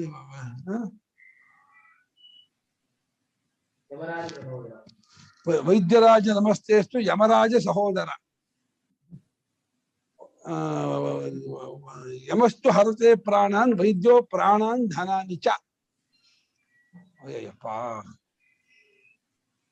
ಎಷ್ಟು ಅಮ್ಮ ನಮ್ಮಲ್ಲಿ ಅವರಿಗೆ 8-10 ಲಕ್ಷ ರೂಪಾಯಿ ಖರ್ಚು ಮಾಡಿದ್ರು. ಖರ್ಚು ಮಾಡಿದ್ರು, ಅವ್ರು ಒದ್ದಾಡ್ತಿದ್ರು, ನರಳ್ತಿದ್ರು. ಶತ್ರುಗೂ ಬೇಡ, ಅವ್ರು ಒದ್ದಾಡೋದು ನನ್ನ ನೋಡ್ಬಿಟ್ರೆ ಪಪ್ಪ ಅಮ್ಮ ಅಮ್ಮ ಅಮ್ಮ ಕಿಚ್ಕೊಳ್ಳೋರು. ಆಗಲ್ಲ ಉರಿ ಅಂದ್ರೆ ಊಟ ಸೇರಲ್ಲ, ನಿದ್ದೆ ಬರೋದಿಲ್ಲ, ಸುಸ್ತಾಗತ್ತೆ, ಸಹಿಸ್ಕೊಳಕ್ಕಾಗಲ್ಲ. ಯಪ್ಪ, ವಿಷ್ಣು ಇನ್ನೊಬ್ಬ, ಅವನಿಗೆ ಲಂಗ್ಸ್ ಕ್ಯಾನ್ಸರ್ ಆಗ್ಬಿಟ್ಟಿತ್ತು. ಆ ಲಂಗ್ಸ್ ತೆಗೆದಿದ್ರು. ಅವನಿಗೂ ಹಂಗೆ ಆ ರೇಡಿಯೋಥೆರಪಿ ಕೊಟ್ಟು, ಇನ್ನು 3ನೇ ಸಲ ಹೋಗಿ ನಾನು ಬರಲ್ಲ, ನಾನು ಸತ್ತು ಬರಲ್ಲ, ನಾನು ಸಾಯ್ತೀನಿ, ನಾನು ಬರಲ್ಲ, ಬೇಡ ನಂಗೆ ಕರ್ಕೊಂಡು ಹೋಗ್ಬೇಡಿ ಅಂದ್ಬಿಟ್ಟು. ಒಂಥರ ಬೆಂಕಿ ಇಟ್ಟಂಗೆ ಹೊಟ್ಟೊಳಗೆ. ನಾ ಪಿಕ್ಚರ್ ಅಲ್ಲಿ ನೋಡಿದೀನಿ, ನಿಜ ನೋಡಿಲ್ಲ, ಅದು ಪಿಕ್ಚರ್ ಅಲ್ಲಿ ನೋಡಿದೀನಿ. ಅಮ್ಮ, ಎಲ್ಲಕ್ಕಿಂತ ಭಗವಂತ ಕರ್ಕೊಳ್ತಾನೆ. ಯಾಕೆ ಪುಣ್ಯ ಪಾಪ ನಿಮಿತ್ತ ಕಳ್ಸಿಕೊಟ್ಟಿದ್ದಾನೆ. ಆ ಪುಣ್ಯ ಪಾಪ ಮುಗೀತು ಕಳ್ಕೊಳ್ತಾನೆ. ಆರಾಮ ಭಗವಂತನ ಧ್ಯಾನ ಮಾಡ್ಕೊಂಡು ಕಣ್ಣು ಮುಚ್ಕೊಳ್ಳೋದಿದೆಯಲ್ಲ, ಬೆಸ್ಟ್ ಅದು. ಅದರಲ್ಲಿ ಬೇರೆ ಇನ್ನೇನು ಇಲ್ಲ. ಈ ಒಂದು ರೋಗ ಬಾಧೆ ಅಷ್ಟೇ ಹೊರತು ಕೃತಕವಾದ ಬಾಧೆ ಏನಿರಲ್ಲ. ಅದನ್ನು ಸ್ವಲ್ಪ ದಿವಸ ಆಮೇಲೆ ನೀವು ಟ್ರೀಟ್ಮೆಂಟ್ ಮಾಡ್ಕೊಂಡ್ರೆ ಬೇಗ ಸ್ಪ್ರೆಡ್ ಆಗ್ಬಿಟ್ಟು ಬೇಗ ಹೋಗ್ಬಿಡ್ತೀವಿ. ಈ ಟ್ರೀಟ್ಮೆಂಟ್ ಮಾಡ್ಕೊಂಡ್ಬಿಟ್ರೆ ಸ್ಪ್ರೆಡ್ ಆಗೋದು ಬಿಡಲ್ಲ, ವಾಸಿ ಆಗಲ್ಲ, ನರಳಬೇಕು, ಒದ್ದಾಡ್ಬೇಕು. ಯಪ್ಪಾ, ಮಾರ್ಕಂಡ ಜನಗಳು ಎಷ್ಟು ಒದ್ದಾಡ್ತಿದ್ರು. ನೋವು ನೋವು ನೋವು, ಆಗಲ್ಲ ಆಗಲ್ಲ ಆಗಲ್ಲ ಅನ್ನೋದು. ಅವ್ರು ಕ್ಯಾನ್ಸರ್ ಆಳ ಆಪರೇಷನ್ ಮಾಡ್ಬಿಟ್ಟಿದ್ದಾರೆ, ಆಗಲ್ಲ. ಸೀತಾರಾಮು ನಂಗೆ ಆಗಲ್ಲ ಕೊಡೋ, ನಂಗೆ ಆಗಲ್ಲ, ಬಾಳ ನೈತೆ ಕೊಡೋ, ಕಷ್ಟ. ಉಳಿತಿದ್ರು ಪಾಪ, ಪಡ್ಕೊಳಕ್ಕೆ ಆಗ್ತಿರ್ಲಿಲ್ಲ. ಅವ್ರ ತಮ್ಮ, ಅಣ್ಣ ಇನ್ನು ನೋವು ನಾನು ಕೊಟ್ಬಿಡ, ನಾನು ತಗೊಳ್ತೀನಿ, ನಂಗೆ ತಗೊಳಕ್ ಆಗ್ತಿಲ್ಲ, ನಾನು ಹೆಂಗು ಅನ್ತಾ ಇದ್ರಿ, ನಂಗೆ ನೀನ್ ಕೊಡೋಕಾದ್ರೆ ತಪ್ಪು, ಕೊಟ್ಬಿಡು, ನಾನು ತಗೊಳ್ತೀನಿ ನಾ ತಮ್ಮ ಅಂತಿದ್ರು. ಅವ್ರ ಅಣ್ಣ ಅಳೋದ್ ನೋಡಕ್ ಆಗ್ತಿರ್ಲಿಲ್ಲ ಅವ್ರಿಗೆ. ಯಪ್ಪ, ಎಲ್ಲಾ ಕಷ್ಟವೇ. ಪ್ರಾಣ ಹೋಗುವಾಗ ಏನೋ ಒಂದಷ್ಟು ಇದಾಗತ್ತಲ್ಲ. ಬೆಸ್ಟ್ ಅಂದ್ರೆ ಮ್ಯಾಸಿವ್ ಹಾರ್ಟ್ ಅಟ್ಯಾಕ್ ಹೋಗೋದಿದೆಯಲ್ಲ, ಸೂಪರ್. ಅದು ಮ್ಯಾಸಿವ್ ಹಾರ್ಟ್ ಅಟ್ಯಾಕ್ ಆಗಿ ಟಕ್ಕ ಹೋಗ್ಬಿಡ್ಬೇಕು, ವಿತಿನ್ 5-10 ಮಿನಿಟ್ ಅಲ್ಲಿ ಹೋಯ್ತು, ಆಯ್ತು, ಹರಿ ತಂದೆ ಹೋಗ್ಬಿಡಲ್ಲ. ಬಹಳ ಪಾಪ ಇನ್ನೂ 10 ವರ್ಷ ಇರ್ಬೋದಾಯ್ತು, ಆ ವಿಷಯ ಬೇರೆ. ಅದು ಮರಣ ಮಾತ್ರ ಅನಾಯಾಸ ಮರಣ.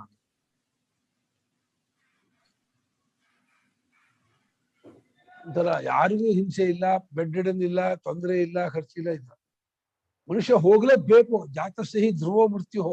ಆದರೆ ಈಗ ಸಫರ್ ಇದೆಯಲ್ಲ, ಅಲ್ಲ ಲಬಲಬ ಬಾಯಿ ಹೊಡ್ಕೋದು, ಅಪ್ಪ ತುಂಬಾ ಕಷ್ಟ.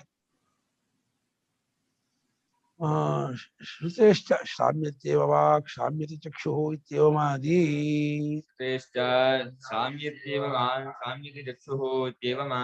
ಶ್ರುತಿ ಹೇಳ್ತಾ ಇದೆ, ಮಾತಾಡಿ ಮಾತಾಡಿ ವಾಗಿಂದಕ್ಕೆ ಆಯಾಸ ಆಗತ್ತೆ, ನೋಡಿ ಕಣ್ಣು ಉರಿಯತ್ತೆ, ಕಣ್ಣು ಸಾಕಪ್ಪ ಅನ್ಸ್ಬಿಡತ್ತೆ.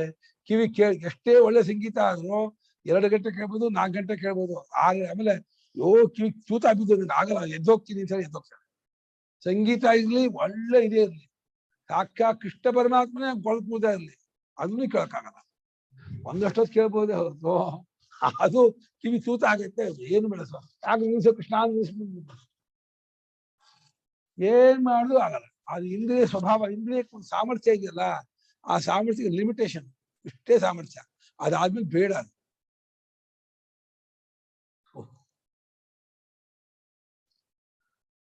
तथा च गृहीता वा गृहीतं चक्षु गृहीतं श्रोत्रं गृहीतं मनः इति.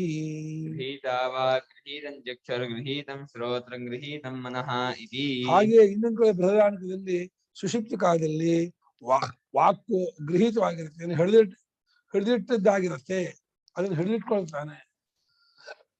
ಸುಷುಪ್ತಿ ಕಾಲದಲ್ಲಿ ವಾಕು ಹಿಡಿದಿಟ್ಟಿದ್ದಾಗತ್ತೆ, ಮನಸ್ಸು, ಕಣ್ಣು, ಕಿವಿ, ಮನಸ್ಸು ಎಲ್ಲವೂ ಶಾಂತವಾಗಿರುತ್ತೆ. ತಮ್ಮ ವ್ಯಾಪಾರವನ್ನು ಬಿಟ್ಟು ಸುಮ್ಮನೆ ಇರುತ್ತೆ, ಸ್ಥಿಮಿತವಾಗಿರುತ್ತೆ. ಸುಪ್ತ ಮೀನು ಮತ್ತು ಆಳದಲ್ಲಿ ಮೀನು ಮಲಗಿದ್ರೆ ಅಲಗಾಡು ಸುಮ್ಮನೆ ಹೀಗೆ ಮಲಗಿರುತ್ತಲ್ಲ, ಆ ರೀತಿ ಎಲ್ಲ ಇಂದ್ರಿಯವು ಶಾಂತ ಕೂತಿರುತ್ತೆ.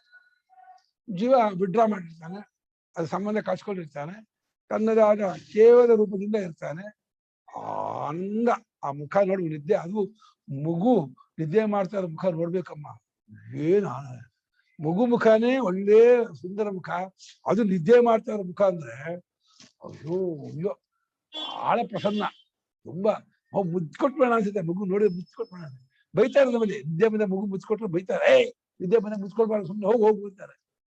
ಭಾರಿ ಆ 3 ತಿಂಗಳು 6 ತಿಂಗಳು ಮಗು ನಿದ್ದೆ ಮಾಡ್ತಿರ್ಬೇಕಾದ್ರೆ ಅದು ನೋಡಕ್ಕೆ ಚೆನ್ನಾಗಿರುತ್ತೆ. ಮಗು ಶಾಂತವಾದ ಇದು. ಏವಮಾದೀನಿ ಕರಣಾನಿ ಪ್ರಾಣಗ್ರಸ್ತಾನಿ. ವಾಕು ಚಕ್ಷು ಶ್ರೋತ್ರ ಮನಸ್ಸು ಎಲ್ಲಾ ಕರಣಗಳು ಪ್ರಾಣ ಎಲ್ಲವನ್ನು ಹಿಡಿದಿಟ್ಕೊಂಡ್ಬಿಟ್ಟಿರುತ್ತೆ. ಪ್ರಾಣ ಒಬ್ಬನೇ ಸಾಡ್ತಾ ಇರ್ತಾನೆ. ಸುಷುಪ್ತಿ ಕಾಲದಲ್ಲಿ ಪ್ರಾಣ ಏಕೋ ಜಾಗರ್ತಿ ಅಂತ ಎಚ್ಚರ ದೃಷ್ಟಿಯಿಂದ ಹೇಳ್ತಿರೋದು, ಅವನ ದೃಷ್ಟಿಯಿಂದ ಅಲ್ಲ. ಸುಷುಪ್ತನಾದ ದೃಷ್ಟಿಯಿಂದ ಪ್ರಾಣ ಸಂಬಂಧವೂ ಇಲ್ಲ, ಬೇರೆಯವರ ದೃಷ್ಟಿಯಿಂದ ಅವನು ಉಸಾಡ್ತಾ ಇರ್ತಾರೆ. ನೋಡಲ್ಲ, ಕೇಳಲ್ಲ, ಯೋಚನೆ ಮಾಡಲ್ಲ, ಮೂಸಲ್ಲ, ಮುಟ್ಟಲ್ಲ, ತಗೊಳಲ್ಲ, ಏನು ಮಾಡಲ್ಲ, ಉಸಿರಾಟವು ನಡೀತಾ ಇರ್ತದೆ. ಯಾಕಂದ್ರೆ ಪ್ರಾಣಿಗೆ ರಕ್ಷಣೆ ಕೊಟ್ಟು ತಾನು ಆರಾಮಾಗಿರ್ತಾನೆ. ಪ್ರಾಣ ತಗೊಂಡು ಹೋಗ್ಬಿಟ್ರೆ ಸತ್ತೋಗಿದ ಅಂದ್ಕೊಂಡು ಸುಟ್ಟೋಗ್ಬಿಡ್ತಾರೆ, ಮತ್ತೆ ಬರೋಕೆ ಆಗಲ್ಲ.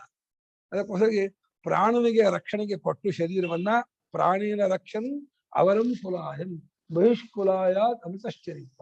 ಅಮೃತನಾದ ಆತ್ಮನು ಪ್ರಾಣನಿಗೆ ನೀನ್ ನೋಡ್ಕೊಪ್ಪ ಶರೀರವನ್ನ ನಿನ್ಗೆ ಒಪ್ಪಿಸಿದೀನಿ, ಯು ಆರ್ ರೆಸ್ಪಾನ್ಸಿಬಲ್ ಅಂತ ಹೇಳ್ಬಿಟ್ಟು ಪ್ರಾಣನಿಗೆ ಅದನ್ನ ವಹಿಸಿಬಿಟ್ಟು ತಾನು ಹೋಗ್ಬಿಡ್ತಾನೆ, ಪರಮಾತ್ಮ ಒಂದಾಗ್ಬಿಡ್ತಾನೆ. ಅಲ್ಲಿ ಅಂದಾಗಿ ಬ್ರಹ್ಮಾಂಡ ಅದೇ ಬ್ರಹ್ಮಸ್ವರೂಪದಲ್ಲಿ ಸೇರಿಬಿಟ್ಟು ಆನಂದ ಇರ್ತಾನೆ. ಪ್ರಾಣ ಏಕೋ ಅಶ್ರಾಂತಃ ದೇಹೇ ಕುಲಾಯೇ ಯೋ ಜಾಗರ್ತಿ ಸದಾ ಜೀವ ಸಮಾಪ್ನುತೆ ಸ್ವಂ ದೇವತಾರೂಪಂ ಆತ್ಮಾನಂ ಪ್ರತಿಪದ್ಯತೆ. ಪ್ರಾಣ ಏಕೋ ಅಶ್ರಾಂತೋ ದೇಹೇ ಕುಲಾಯೇ ಯೋ ಜಾಗರ್ತಿ ಸದಾ ಜೀವ ಸಮಾಪ್ನುತೆ ದೇವತಾರೂಪಂ ಆತ್ಮಾನಂ ಪ್ರತಿಪದ್ಯತೆ. ಇಷ್ಟ ನೋಡಿ ವಾಕ್ಯ. ಪ್ರಾಣ ಒಬ್ಬನೇ ವಿಶ್ರಾಂತ, ಅವನಿಗೆ ಬಳಲಿಕೆ ಇಲ್ಲ, ಆಯಾಸ ಇಲ್ಲ. ಯಾಕೆ ಅಂದ್ರೆ ಅವನಿಗೆ ಅಭಿಮಾನ ಇಲ್ಲ. ಈ ಚಕ್ರಾದಿಗಳಿಗೆಲ್ಲ ಒಳ್ಳೇದು ಕೆಟ್ಟದ್ದು ಅನ್ನೋ ಬುದ್ಧಿ ಇದೆ. ಕಲ್ಯಾಣದ ಆತ್ಮನೇ ನಾನು ಒಳ್ಳೇದ್ ನೋಡ್ತೀನಿ, ಯೋ ಈ ಕೆಟ್ಟದ್ದು ಇದ್ರಂಗ್ ಬೇಡ, ಒಳ್ಳೆ ಕೇಳ್ತೀನಿ, ಒಳ್ಳೇದ್ ಮುಗಿಸ್ತೀನಿ ಅಂತ ಹೇಳಿ ಯಾರಿಗೆ ಶೋಭನ ಬುದ್ಧಿ ಇದೆಯೋ ಅವರಿಗೆಲ್ಲ ಆಯಾಸ ಆಗುತ್ತೆ. ಪ್ರಾಣಿಗೆ ಶೋಭನ ಬುದ್ಧಿ ಇಲ್ಲ. ಅವನು ಒಂದೇ 2 ಸೆಕೆಂಡ್ ತಗೊಳ್ತಾರೆ, 2 ಸೆಕೆಂಡ್ ಬಿಡ್ತಾರೆ, 2 ಸೆಕೆಂಡ್ ತಗೊಳ್ತಾರೆ, 2 ಸೆಕೆಂಡ್ ಬಿಡ್ತಾರೆ ಅಷ್ಟೇ. 4 ಸೆಕೆಂಡ್ ಒಂದು ಉಸಿರಾಟ ಆಡ್ತಾ ಇರ್ತಾರೆ. ಅವನು ಅಶ್ರಾಂತ ಅಂದ್ರೆ ಶುಕ್ಲ ನಿಷೇಕ ಕಾಲದಿಂದ ಹಿಡಿದು ಕೊನೆಯವರೆಗೂ ಇರೋದು ಅವನೇ, ಜ್ಯೇಷ್ಠ ಶ್ರೇಷ್ಠ. ಅಶ್ರಾಂತ ಬಳಲುವಿಕೆ ಇಲ್ಲದವನು, ಆಯಾಸವಿಲ್ಲದವನು. ಅವನು ಕುಲಾಯೇ ದೇಹವೆಂಬ ಗೂಡಿನಲ್ಲಿ, ಕುಲಾಯನ ಗೂಡು, ದೇಹವೆಂಬ ಗೂಡಿನೊಳಗೆ ಅವನು ಜಾಗೃತಿ, ಅವನು ಅಲರ್ಟ್ ಆಗಿರ್ತಾನೆ, ಎಚ್ಚರಾಗಿರ್ತಾನೆ. ಅವನು ವ್ಯಾಪಾರ ಮಾಡ್ತಾ ಇರ್ತಾನೆ. ನಾವು ಪಂಚವೃತ್ತಿ ನೋಡ್ತಾನೆ, ನಾಡಿ ಬಡ್ತ ಆಗ್ತಾ ಇರುತ್ತೆ, ರಕ್ತ ಸಂಚಾರ ಆಗ್ತಾ ಇರುತ್ತೆ, ಕಿಡ್ನಿ ಫಂಕ್ಷನ್ ಆಗುತ್ತೆ, ಆಮೇಲೆ ಇದು ಜೀರ್ಣ ಆಗುತ್ತೆ, ಪಚನವಾಗುತ್ತೆ, ಪಚನಕ್ರಿಯೆ ನಡೆಯುತ್ತೆ, ಪ್ರಾಣ ಮಾಡ್ತಾನೆ. ಮೈಂಡ್ ವರ್ಕ್ ಮಾಡಲ್ಲ, ಮನಸ್ಸಿಲ್ಲ. ಅದೇ ಪ್ರಾಣಾಪಾನ ವ್ಯಾನುದಾನ ಸಮ ಉಂಟು, ರಕ್ತ ಸಂಚಾರ ಉಂಟು, ಕಿಡ್ನಿ ಫಂಕ್ಷನ್ ಉಂಟು, ನಾಡಿ ಬಡ್ತ ಉಂಟು, ದೇಹದ ಬೆಳವಣಿಗೆ ಕುಗ್ಗೋದು ಅದು ಉಂಟು, ಕಾರಣ ಅದು ಬೇರೆ ದೃಷ್ಟಿಯಿಂದ, ಅವನ ಅನುಭವ ದೃಷ್ಟಿಯಿಂದ ಅಲ್ಲ, ಎಚ್ಚರ ಇನ್ನೊಬ್ರು ನೋಡೋ ದೃಷ್ಟಿಯಿಂದ. ಆಗ ಜೀವನು ತನ್ನ ಶ್ರಮವನ್ನ, ಆಯಾಸವನ್ನ ಕಳ್ಕೊಳ್ಳೋಕ್ಕೋಸ್ಕರವಾಗಿ ತನ್ನದೇ ಆದ ದೇವತಾ ರೂಪ, ಯಾರ್ದೋ ರೂಪ ಅಲ್ಲ, ತನ್ನದೇ ಒರಿಜಿನಲ್ ರೂಪ, ತನ್ನ ಜೀವತ್ವವನ್ನು ಬಿಟ್ಟುಕೊಂಡ ಸದಾಖ್ಯ ದೇವತಾ ರೂಪ, ಸತ್ಯೆಂಬ ದೇವತಾ ರೂಪವಾದ ಆತ್ಮನ ಸ್ವರೂಪವನ್ನು ಪಡ್ಕೊಳ್ತಾನೆ ಅಂದ್ರೆ ಇದನ್ನು ಬಿಟ್ಕೊಳ್ಳೋದನ್ನ ಪಡ್ಕೊಳ್ತಾನೆ ಅಂತ ಹೇಳೋದು. ಪಡ್ಕೊಳ್ಳೋದು ಕ್ರಿಯೆ ಅಲ್ಲ. ಇವಾಗ ನಾನು ಮುತ್ತೂರು ಹೋಗ್ತೀನಿ 25ನೇ ತಾರೀಕು ಅಂತೀವೋ ಹಂಗ ಹೋಗೋಲ್ಲ, ಅವನು ಕ್ರಿಯೆ ಇಲ್ಲ. ಈ ರೂಮು, ಈ ಆಕಾಶ ಗೋಡೆ ಆಕಾಶವನ್ನು ಪಡ್ಕೊಳುತ್ತೆ ಅಂತ. ಈ ರೂಮಿನ ಆಕಾಶ 4 ಗೋಡೆ ತೆಗೆದುಬಿಟ್ರೆ ಮಹಾಕಾಶವನ್ನು ಪಡ್ಕೊಳ್ತಿದ್ರೆ ಯಾವ ಬೇರೆ ಆಗಿದೆ. ಹಾಗೆ ಜೀವ ಯಾವಾಗಲೂ ಪರಮಾತ್ಮನೇ. ಬುದ್ಧಾದುಪಾಧಿಯಿಂದ ಪರಮಾತ್ಮನ ಅಲ್ವನೋ ಹಾಗೆ ಆಗ್ತಾ ಇದ್ದಿದ್ದು ಅದನ್ನು ಬಿಟ್ಕೊಳ್ತಾನೆ, ಉಪಾಧಿ ಸಂಬಂಧ ಬಿಟ್ಕೊಳ್ತಾನ, ಅದನ್ನ ಪಾರಮಾರ್ಥ ರೂಪದಿಂದ ಅವನು ತೋರ್ಕೊಳ್ತಾನೆ, ಗೊತ್ತಾಗ್ತಾನೆ. ಅದನ್ನ ಈಗ ನೀವು ಗುರುತಿಸ್ಬೇಕು. ನಿಮ್ಗೆ ಕೆಪಾಸಿಟಿ ಇದ್ರೆ, ನಿಮ್ಗೆ ಇಂಟೆಲಿಜೆಂಟ್ ಇದ್ರೆ, ಬುದ್ಧಿ ವಿವೇಕ ಅಂತ ಇದ್ರೆ, ಈ ಎಚ್ಚರದಲ್ಲಿ ಈಗಲೂ ನಾನು ಹಾಗೆ ಇರೋನು ಅಂತ ಯಾರು ಐಡೆಂಟಿಫೈ ಮಾಡ್ತಾರೋ, ಗುರುತಿಸ್ಕೊಳ್ತಾರೋ ಅವನಿಗೆ ಹೆಸರು ಜ್ಞಾನಿ ಅಂತ. ಇನ್ನೇನು ಅಲ್ಲ ಜ್ಞಾನಿ ಅಂದ್ರೆ. ಸುಷುಪ್ತಿಯಲ್ಲಿರುವ ಹಾಗೆ ಈಗಲೂ ನಾನು ಇರೋವನು, ಅದೇ ನನ್ನ ರಿಯಲ್ ರೂಪ. ನಾನು ಈಗಲೂ ಸಂಸಾರಿ ಅಲ್ಲ, ಸುಖಿ ದುಃಖಿ ಕರ್ತೃ ಭೋಕ್ತೃ ಅಲ್ಲ. ನಾನು ಎಂದೆಂದಿಗೂ ಅಸಂಸಾರಿಯಾದ ನಿತ್ಯ ಶುದ್ಧ ಬುದ್ಧ ಮುಕ್ತ ಸ್ವರೂಪವಾದ ಪರಬ್ರಹ್ಮವೇ ಅಂತ ನಿಶ್ಚಯ ಮಾಡ್ಕೊಂಡ ಅಂದ್ರೆ ಗೆದ್ದವ. ವಿಷಯ ಆಗ್ಬೇಕು. ವಿಷಯ ಗೊತ್ತಿದ್ದು ವಿಷಯ ಆಗಲ್ಲ. ವಿಷಯ ಗೊತ್ತು ಮಾಡ್ಕೊಳ್ಳೋದು 1 ಹಂತ, ಅದನ್ನ ಅನುಭವಕ್ಕೆ ಇಳಿಸ್ಕೊಳ್ಳೋದು 2 ಹಂತ. ಅದರಲ್ಲಿ ಅಬ್ಸರ್ವ್ ಆಗಲ್ಲ. ನಾಣ್ಯತ್ವ ಸ್ವರೂಪಾವಸ್ಥಾನ ಶ್ರಮಾಪನೋದಸ್ಯಾದಿ ಯುಕ್ತ ಪ್ರಸಿದ್ಧಿ ಲೌಕಿಕಾನಾಂ ಸಂಹಪೀತೋ ಭವತಿ. ಅಡ್ರಿ ಮಾಡೋ. ನಾಣ್ಯತ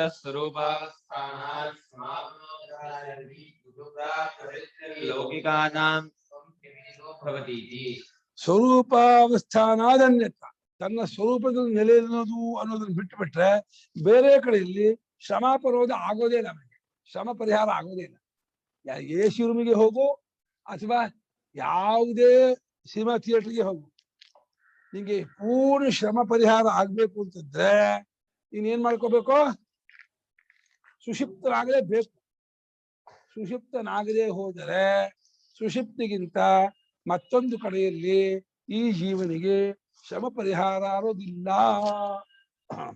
ಬರಿಟ್ಕೋ, ಶಂಕರಾಚಾರ್ಯ ವಾಕ್ಯ ಇದು. ಅನ್ಯತ್ರ ಸ್ವರೂಪಾವಸ್ಥಾನ.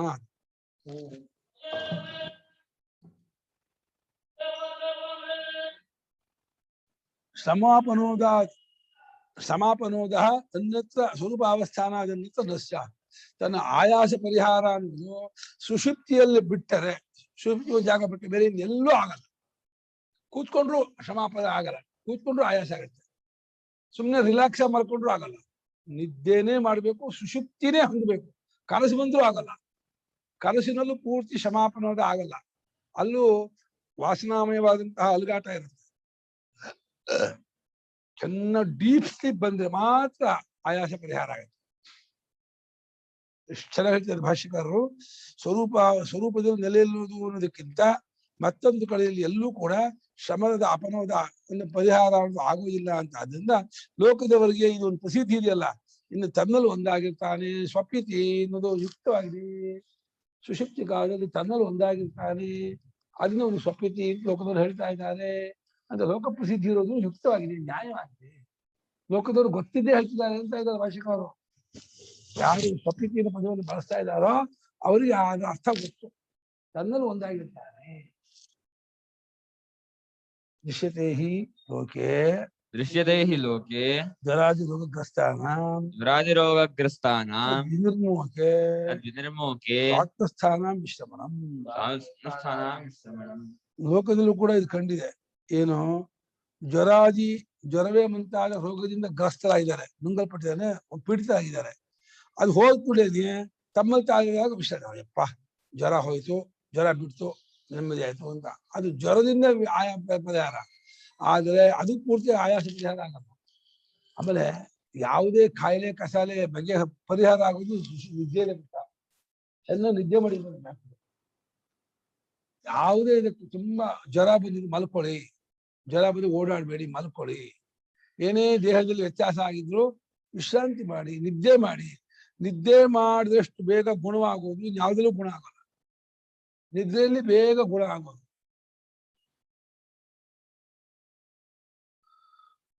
ಹೆಂಗೆ ಅದು ಅಂತ ನಂಗೆ ಅರ್ಥ ಆಗ್ತಾ ಇಲ್ಲ. ಅದು ದೇಹ ಸಂಬಂಧ ಪೂರ್ತಿ ಬಿಟ್ಕೊಂಡ್ಬಿಡ್ತಾನಲ್ಲ, ಅವಾಗ ಸರಿಯಾಗೋದಕ್ಕೆ ಇದಕ್ಕೆ ಅವಕಾಶ ಆಗತ್ತೆ. ನೀವು ಓಡಾಡ್ತಾ ಕೆಲಸ ಮಾಡ್ತಾ ಇದ್ರೆ ಇದಕ್ಕೆ ರಿಪೇರಿ ಮಾಡೋಕೆ ಟೈಮೇ ಇರಲ್ಲ, ಬಿಟ್ಬಿಡ್ಬೇಕು. ನೀವು ಬೇರೆ ಕೆಲಸ ಮಾಡ್ತಿದ್ದಾಗ ನೀವು ಇಂಟರ್ಫಿಯರ್ ಆದ್ರೆ ಅವ್ರಿಗೆ ಕೆಲಸ ಮಾಡಕ್ಕಾಗಲ್ಲ, ನಿಮ್ ಕೆಲಸವೂ ಆಗಲ್ಲ. ಅವ್ರಲ್ಲಿ ಸುಮ್ನಿರಿ, ನೀವು ನಾವು ಮಾಡ್ತೀವಿ ಅಂತಾರೆ, ನೀವು ಸುಮ್ನಿರಿ. ನೀವು ಸುಮ್ನಿದ್ರೆ ಅವ್ರ ಪಾಡ್ದವ್ರು ಮಾಡ್ಕೊಂಡು ಹೋಗ್ತಾರೆ. ನೀವು ನಾನು ಮಾಡ್ತೀನಿ ಅಂತ ಹೋಗ್ಬಿಟ್ಟು ಏನು ಅಡ್ವರ್ಟ್ ಮಾಡ್ಬಿಟ್ರೆ ನಿಮ್ದು ಆಗಲಿಲ್ಲ, ಅವ್ರದ್ದು ಕೆಟ್ಟ ಹೋಗುತ್ತೆ, ಕೆಲಸ ಇರುತ್ತೆ. ಹಂಗೆ ನಾವು ಸುಷುಪ್ತಿ ಕಾಲದಲ್ಲಿ ನಾವು ದೇಹೇಂದ್ರಿಯ ಮನೋಬುದ್ಧಿ ಸಂಪರ್ಕವನ್ನೇ ಬಿಟ್ಕೊಂಡ್ಬಿಡೋದ್ರಿಂದ ಪ್ರಾಣ ಅದನ್ನ ರಿಪೇರಿ ಮಾಡ್ಕೊಳ್ತಾರೆ. ಪ್ರಾಣಿಗೆ ಅದು ಗೊತ್ತು ರಿಪೇರಿ ಮಾಡ್ಕೊಳ್ಳೋ ಹೇಗೆ ಅಂತ. ನಾವು ಎಚ್ಚರದಲ್ಲಿ ಇದ್ದು ರಿಪೇರಿ ಮಾಡ್ಕೋತಿದ್ದು ಹೋದ್ರೆ ನಮ್ಗೆ ರಿಪೇರಿ ಮಾಡಕ್ ಬರಲ್ಲ. ಅದು ಅವನಿಗೆ ಬರೋದು. ಅವನು ಸ್ಕಿಲ್, ಅವನು ಎಕ್ಸ್ಪರ್ಟ್ ಪ್ರಾಣ. ಅದು ಪ್ರಾಣಮಯ ಕೋಶ ಅಂತಾರಲ್ಲ, ಅದು ಒಂದು ಆಕ್ಟಿವ್ ಇರುತ್ತೆ ಮತ್ತೆ. ಅದು ಎರಡನೇದು. ಅದನ್ನ ಎರಡನೇದು ಅನ್ನಮಯ ಪ್ರಾಣಮಯ. ಆಮೇಲೆ ಅಲ್ಲ, ನಿದ್ದೆಯಲ್ಲೂ ಆ ಕೋಶ ಒಂದು ಫಂಕ್ಷನ್ ಆಗ್ತಾನೆ ಇರುತ್ತೆ ಅಲ್ವಾ? ಅಲ್ಲಮ್ಮ, ಕರೆಕ್ಟು. ನಿದ್ದೆಯಲ್ಲಿ ಇರುತ್ತೆ ಅಂತ ಹೇಳೋದು ಇನ್ನೊಬ್ಬರ ದೃಷ್ಟಿಯಿಂದ. ನಿದ್ದೆ ಮಾಡುವ ಆತನಿಗೆ ಪ್ರಾಣಮಯ ಇರಲ್ಲ, ಪ್ರಾಣ ಸಂಬಂಧ ಇರಲ್ಲ. ಅವನು ಪ್ರಾಣದ ಅಭಿಮಾನ ಇಟ್ಕೊಂಡ್ಬಿಟ್ಟು ಮೀರಿ ಕೇವಲವಾದ ಪರಾದೇವತೆ ಸದ್ರೂಪ ಅಲ್ಲಿ ಒಂದಾಗಿರ್ತಾರೆ. ನೀವು ಸಂಬಂಧ ಇಲ್ಲ ಅಂತ ಯಾಕಂತ ಇದೀರಾ ಅಂದ್ರೆ ಆ ಜೀವ ಭಾವ ಅದು ಫುಲ್ ಹೋಗ್ಬಿಟ್ಟಿರುತ್ತೆ. ಸೊ ಯಾವುದಕ್ಕೂ ಸಂಬಂಧ ಇರಲ್ಲ. ಕರೆಕ್ಟ್, ಜೀವಭಾವ ಪೂರ್ತಿ ಹೋಗ್ಬಿಟ್ಟಿರುತ್ತೆ. ನೀವು ಅಲ್ಲೂ ಪ್ರಾಣ ಸಂಬಂಧ ಇದೆ ಅಂತ ಹಠ ಮಾಡಿದ್ರೆ ಅವಾಗ ಜೀವಭಾವ ಬಿಟ್ಕೊಳಕ್ಕೆ ಜಾಗ ಇಲ್ಲ ಅಂತ ಬರುತ್ತೆ. ಜೀವಭಾವ ಬಿಟ್ಕೊಂಡು ಜಾಗ ತೋರಿಸ್ಬೇಕು. ನೋಡಿ, ಅಲ್ಲಿ ಜೀವಭಾವ ಬಿಟ್ಕೊಂಡಿರ್ತಾನೆ. ಈಗಲೂ ಬಿಟ್ಕೋಬಹುದು. ನಿಮ್ಗೆ ಕೆಪಾಸಿಟಿ ಇದ್ರೆ, ವಿವೇಕ ಇದ್ರೆ, ಕಂಡ್ಕೊಳ್ಳೋಕೆ ಯೋಗ್ಯತೆ ಇದ್ದ ಬಿಟ್ಕೋಬಹುದು. ಜ್ವರವೇ ಮುಂತಾದ ರೋಗದಿಂದ ಪೀಡಿತರಾದಂತಹ ಜನರಿಗೆ ಆ ಜ್ವರಾದಿಗಳು ವಿಮೋಕವಾದಾಗ ತಮ್ಮಲ್ಲಿ ತಾವಿರೋದು ಅನ್ನೋ ವಿಶ್ರಾಂತಿ ಕಂಡಿದೆ.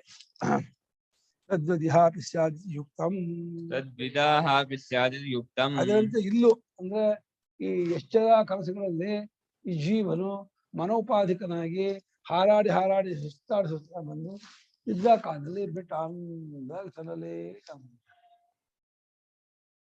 5 ನಿಮಿಷ 10 ನಿಮಿಷ ನಿದ್ದೆ ಬಂದೆ. ಎಷ್ಟು ಹಿತಾಗತ್ತೆ ಗೊತ್ತಾ?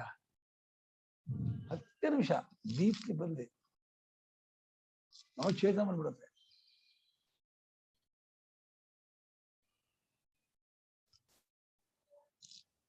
ಬಹಳ ಭಗವಂತ ಅಂಟ ಒಳ್ಳೆ ಒಳ್ಳೆ ಎಲೆಕ್ಟ್ರಾಲೋ ಅಥವಾ ಇದು ಗ್ಲೂಕೋಸ್ ಕೊಟ್ಟಂಗೆ ಶಕ್ತಿ ಕೊಟ್ಬಿಡ್ತಾರೆ. ಶಕ್ತಿ ನಿದ್ದೆ ಮಾಡ್ಬಿಟ್ರೆ ಒಳ್ಳೆ ಹಗಲಾಗ್ಬಿಡುತ್ತೆ ಮೈಯೆಲ್ಲ, ತುಂಬಾ ಹಿತ ಆಗುತ್ತೆ. ಪವರ್ ನ್ಯಾಪ್ ಅಂತಾರೆ ಆ ಇಂಗ್ಲಿಷ್ ಅಲ್ಲಿ ಪವರ್ ನ್ಯಾಪ್ ಪವರ್ ಅದು ಕರೆಕ್ಟ್ ಆಗುತ್ತೆ. ಇದಾಗುತ್ತೆ ಒಳ್ಳೆ ಚೆನ್ನಾಗಿ ನಿದ್ದೆ ಮಾಡ್ಬೇಕು. ಅದಕ್ಕೆ 8 ಗಂಟೆ ಯಾರು ನಿದ್ದೆ ಮಾಡ್ತಾರೋ ಫುಲ್ ಆರೋಗ್ಯ. ಅವರು ಯಾರು ನಿದ್ದೆ ಬರಲ್ಲ ಅವ್ರು ಪಾಪಶೇಷ. ನಿದ್ದೆ ಸದ್ಯ ಬರ್ದಿದ್ದೆ ನ್ಯಾಯ. ತದ್ಯಥಾ ಶೇನೋ ವಾ ಸಪರ್ಣೋ ವಾ ವಿಪರೀತ ಶಾಂತಃ ಇತ್ಯಾದಿ ಶ್ರುತೇಶ್ಚ. ಯದ್ಯಥಾ ಶೇನೋ ವಾ ಸುಪರ್ಣೋ ವಾ ವಿಪರೀಮತ್ಯ ಶಾಂತಃ ಇತ್ಯಾದಿ ಶ್ರುತೇಶ್ಚ.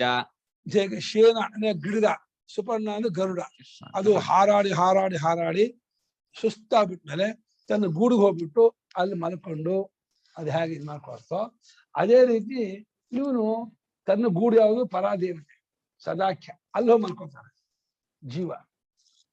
ಈ ಎಚ್ಚರದಲ್ಲಿ ದೇಹೇಂದ್ರಿಯ ಪಂಜರಾಧ್ಯಕ್ಷನಾಗಿ ಅಭಿಮಾನ ಪಟ್ಕೊಂಡು ಇಲ್ಲೆಲ್ಲ ವ್ಯವಹಾರ ಮಾಡಿ ಮಾಡಿ ಮಾಡಿ ಮಾಡಿ ಸುಸ್ತಾಗ್ಬಿಟ್ಟು ಆಮೇಲೆ ಆಯಾಸ ಪರಿಹಾರಕ್ಕಾಗಿ ರೂಮ್ ಹೋಗ್ಬಿಟ್ಟು ಆರಾಮಾಗಿ ಫ್ಯಾನ್ ಹಾಕೊಂಡು ಕಿಟಕಿ ಬಾಗಿಲನ್ನ ಕ್ಲೋಸ್ ಮಾಡಿ ಮೊಬೈಲ್ ಸ್ವಿಚ್ ಆಫ್ ಮಾಡಿ ಯಾರು ಬರ್ಬಿಟ್ಟು ಡಿಸ್ಟರ್ಬ್ ಮಾಡ್ಬಿಡಿ ಅಂತ ಹೇಳ್ಬಿಟ್ಟು ಮಾಡ್ಬಿಟ್ಟು ಮಲ್ಕೊಂಡ್ಬಿಡ್ತಾನೆ.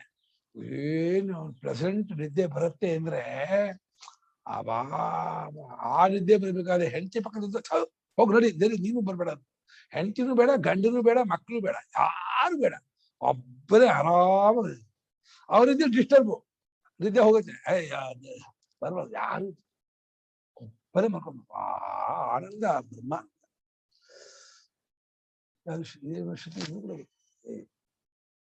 ಸ ಯಥಾ ಶಕುನಿಃ ಸೂತ್ರೇಣ ಪ್ರಬದ್ಧಃ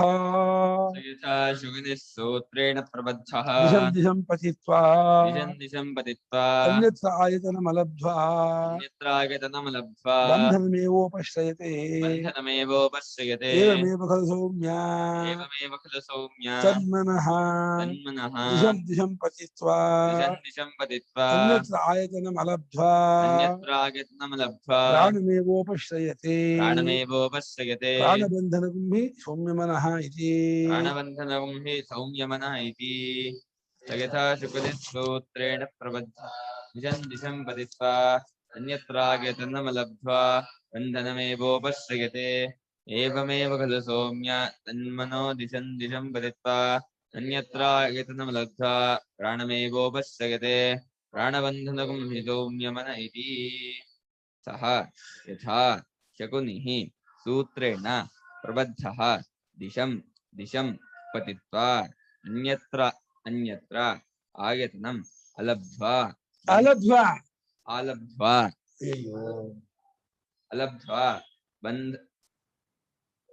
ಬಂಧನಂ ಏವ ಉಪಶ್ರಯತೆ ಏವಂ ಏವ ಖಲು ಸೌಮ್ಯ ತತ್ ಮನಃ ದಿಶಂ ದಿಶಂ ಪತಿತ್ವಾ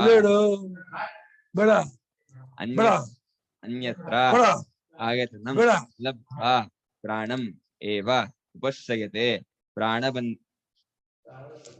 ಪ್ರಾಣಬಂಧನಂ ಹಿ ಸೌಮ್ಯ ಮನಃ ಇತಿ.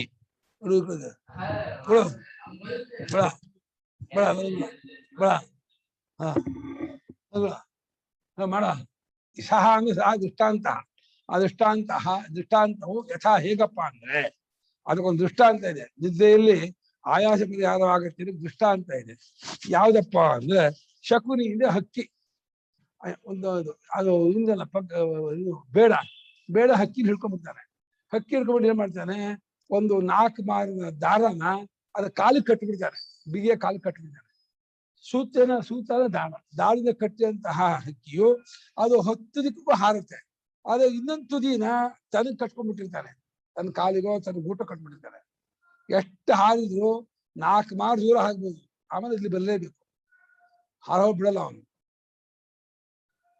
10 ದಿಕ್ಕಿಗೂ ಹಾರೋದು. ಮೇಲಕ್ಕೆ ಹಾರತ್ತೆ, ಈ ಪೂರ್ವಕ್ಕೆ ಹಾರತ್ತೆ, ದಕ್ಷಿಣಕ್ಕೆ, ಪಶ್ಚಿಮಕ್ಕೆ, ಉತ್ತರಕ್ಕೆ, ಆಗ್ನೇಯಕ್ಕೆ, ನೈಋತ್ಯಕ್ಕೆ, ವಾಯುವ್ಯಕ್ಕೆ, ಎಲ್ಲಾದ್ರೂ ಹೋದ. ಎಷ್ಟು ಹೋದ್ರು ಕೂಡ ಅದಕ್ಕೆ ಅನ್ಯತ್ರ ಬೇರೆ ಕಡೆ ಆಯತನ ಜಾಗವನ್ನು ಪಡೆಯದೆ ತನ್ನ ಬಂಧನವನ್ನೇ ತನ್ನ ಗೂಡು ಕಟ್ಟು ಜಾಗ ಅಲ್ಲಿ ಬಂದು ಕೂತ್ಕೊಂಡ್ಬಿಡುತ್ತೆ. ಸುಸ್ತಾಗ್ಬಿಡುತ್ತೆ ಅದಕ್ಕೆ. ಅಲ್ಲೇ ಬಂದು ಕೂತ್ಕೊಂಡ್ಬಿಟ್ಟು ಅಲ್ಲೇ ಮಲಗತ್ತೋ. ಅದೇ ರೀತಿ ಈ ಮನಸ್ಸು ಅನ್ನುವಂತ ಹಕ್ಕಿ, ಇಲ್ಲಿ ಹಕ್ಕಿ ಯಾವುದೋ ಮನಸ್ಸು, ಅದು 10 ದಿಕ್ಕಿಗೂ ಹಾರಾಡುತ್ತೆ. ರಾಜಕೀಯ, ವ್ಯವಹಾರ, ಅವ್ರ ಮನೆ ಇವ್ರ ಮನೆ ವಿಚಾರ, ಸುಮ್ಮನೆ ಕಥೆ ಕಾದಂಬರಿ, ಸುಮ್ಮನೆ ಸಿನಿಮಾ ನಾಟಕ ಅನ್ನೋದು, ಏನೇನೋ ಬೆಳಗ್ಗೆ ಸಂಜೆವರೆಗೂ ತುಂಬಿಕೊಳ್ಳುತ್ತೆ. ಆ ಯೋಚನೆ ಮಾಡೋದು, ವಿಷಯ ಮಾಡೋದು, ಅದು ಮಾಡೋದು, ಇದು ಮಾಡೋದು, ತುಂಬ್ಕೊಂಡು ಎಲ್ಲಾ ಕಡೆಗೂ ಹಾರಾಡುತ್ತೆ. ಹಾರಾಡಿ ಒಂದು ಸುಸ್ತಾಗ್ಬಿಡುತ್ತೆ. ಅದಕ್ಕೆ ಇನ್ನೆಲ್ಲೂ ಆಶ್ರಯ ಜಾಗ ಇಲ್ಲ. ಆಯತನ ಅಂದೇನೋ ಆಶ್ರಯ ಜಾಗಕ್ಕೆ ಆಯತನ ಅಂತ. ಆಯತನ ಅಂದ್ರೆ ನೆಲೆ, ತನ್ನ ಆಯಾಸ ಪರಿಹಾರಕ್ಕಿರುವ ನೆಲೆಗೆ ಆಯತನ ಅನ್ಸಿಸು. ಬೇರೆ ಎಲ್ಲೂ ನೆಲೆಯನ್ನು ಕಾಣದೆ ಪ್ರಾಣವನ್ನೇ ಆಶ್ರಯಿಸಿ. ಪ್ರಾಣ ಅಂದ್ರೆ ಇಲ್ಲಿ ಪರಮಾತ್ಮ ಪ್ರಾಣ ಅಂತ ಇದೆ. ಪ್ರಾಣದ ಮುಖ್ಯ ಪ್ರಾಣ ಅಲ್ಲ, ಪರಮಾತ್ಮ ಸದಾಖ್ಯ ಪರಾದೇವತಾ ಪ್ರಾಣ ಅಂತ.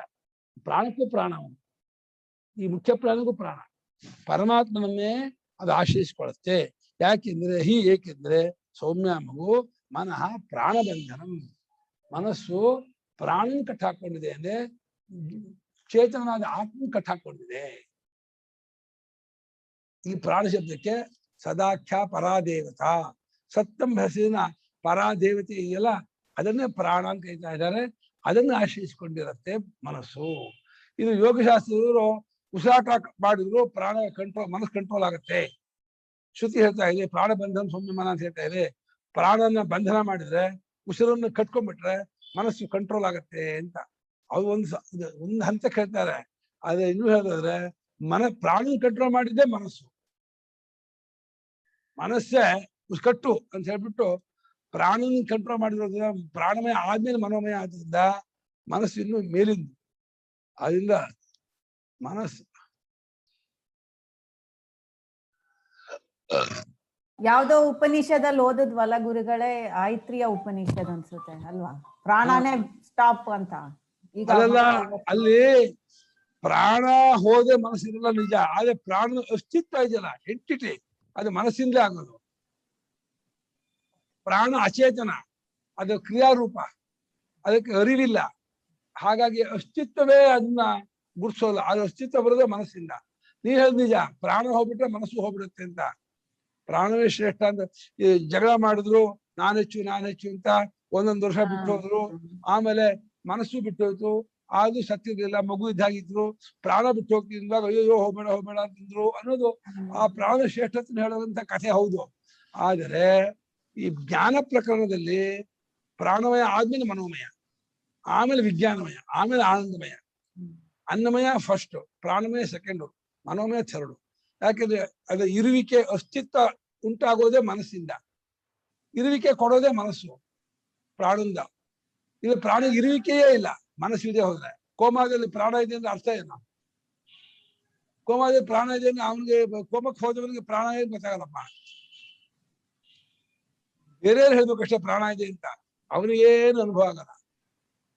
ಅದರಿಂದ ಜ್ಞಾನ ಪ್ರಕರಣ ತಗೊಂಡ್ರೆ ಪ್ರಾಣ ಹೆಚ್ಚಿದೆ, ಶರೀರ ಸ್ಥಿತಿ ಪ್ರಕರಣ ತಗೊಂಡ್ರೆ ಪ್ರಾಣ ಹೆಚ್ಚಿದೆ. ಆದ್ರೆ ಇಲ್ಲಿ ಪ್ರಾಣ ಬಂಧನ ಸೌಮ್ಯಮನ ಅನ್ನುವಾಗ ಮನಸ್ಸು ಪ್ರಾಣನ ಕಟ್ಟಾಕೊಂಡಿದೆ ಅಂದ್ರೆ ಪರಮಾತ್ಮನ ಕಟ್ಟಾಕೊಂಡಿದೆ ಅಂತ ಅರ್ಥ. ಪರಮಾತ್ಮನೇ ಅದು ಗೂಟ. ಆ ಪರಮಾತ್ಮನೆಂಬ ಗೂಟಕ್ಕೆ ಮನಸ್ಸು ಅನ್ನುವಂತ ಹಕ್ಕಿಯನ್ನು ಕಟ್ಟಾಕಿದ. ಎಷ್ಟು ಹಾರಾಡಿದ್ರು ಪರಮಾತ್ಮನ ಗೂಟ ಬಿಟ್ಟು ಹೋಗಲ್ಲ, ಅಲ್ಲೇ ಹೋಗ ಅಡಗಬೇಕು, ಅಲ್ಲೇ ಆಶ್ರಯ, ಅಲ್ಲೇ ವಿಶ್ರಾಂತಿ. ವಿಶ್ರಾಂತಿ ಜಾಗನೂ ಅದೇ, ಆಶ್ರಯವೂ ನೆಲೆಯೂ ಅದೇ. ಆಗೋದಿಲ್ಲ.